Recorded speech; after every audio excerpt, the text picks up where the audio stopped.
kur të fëmija jot mos e përdor qytetin. Mos e përdor se ja mëson fëmijës tanë me jetu i nënçmuar dhe i poshtërsum familjen e vet. Mos i mësoni fëmijët e juve që me jetu të poshtërum brenda familjes. Që kur ti ishte në shtëpi, veç baba mi aprish pak qefin, baba çote dhe trej, kjo është gabim totalisht. Mësoje fëmijën tanë me jetu i lirë. Ne e dim që najherë s'na pëlqen që fëmija jonë, s'na pëlqen që fëmija jonë ban zullum, po ne lip me kuptu shumë ma drejt situatën, që ma mirë let boje potere në shpi, ma mirë let boje zullum shpi, se sa ti ta mësoj fëmijën tanë me jetu i nënshtrume dhe i poshtërsum.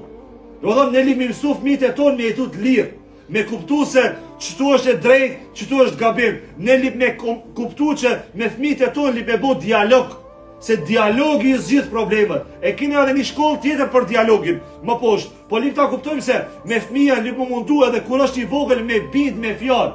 O djali jem, kjo është gabim.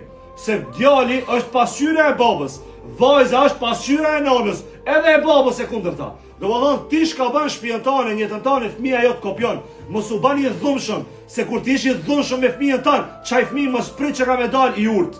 Se nuk ja kishtru terenin më ka një urt. E për këtë arsye dashur besimtar, kur mos përdor një dhunë, as ti o bab, as ti o i nan karshi fëmijës, mundoje me bind vazhdimsi, pavarësisht se sa është zavrak fëmija jonë, pavarësisht se sa është i lëvizshëm, ka metoda tjera që mundesh me bind fëmijën tanë.